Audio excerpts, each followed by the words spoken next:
Pentingnya adab menggunakan media sosial merupakan sarana untuk memperluas jaringan sosial di dunia maya. Dengan media sosial mampu mengenal orang-orang yang belum dijumpai sebelumnya.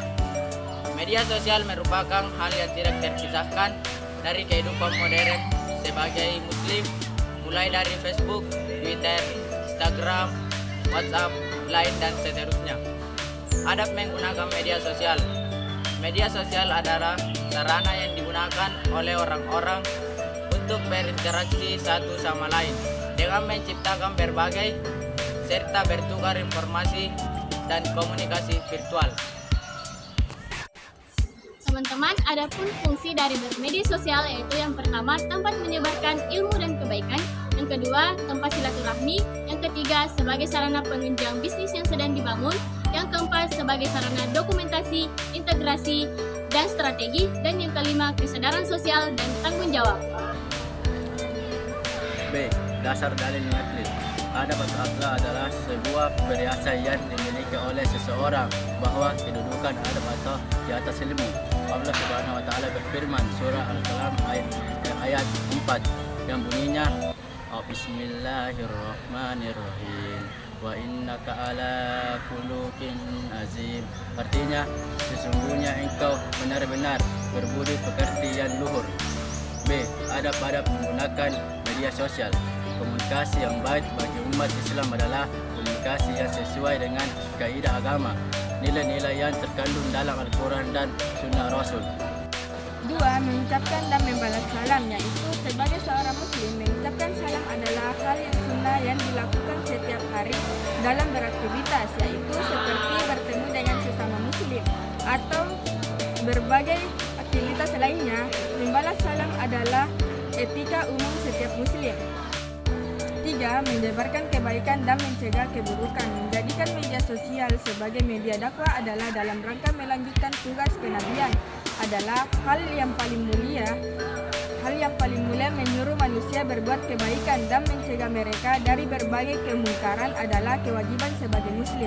4. Tidak menghina dan mengumbar kebencian. Jadikan media sosial untuk hubungan baik dan memperbaiki hubungan yang kurang baik di masa lalu.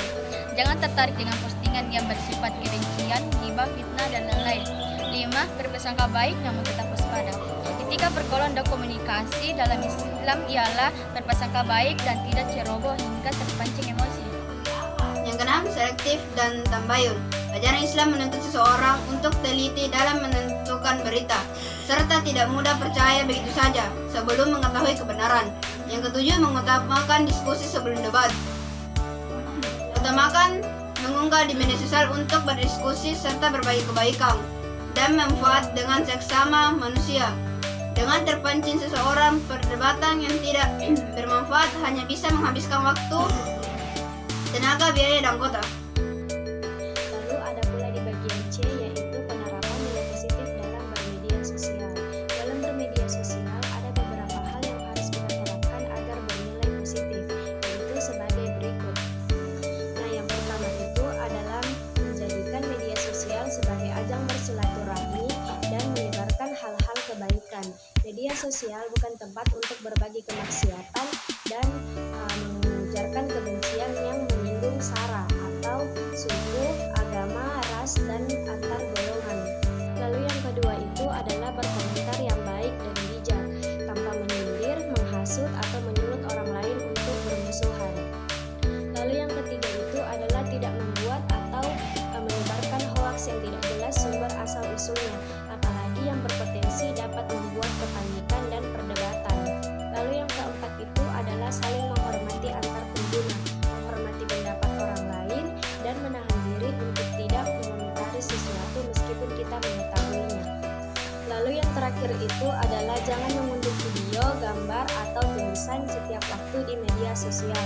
Belum tentu status itu berguna bagi orang lain, atau mungkin malah berpotensi membuat masalah bagi kita sendiri atau bagi orang lain.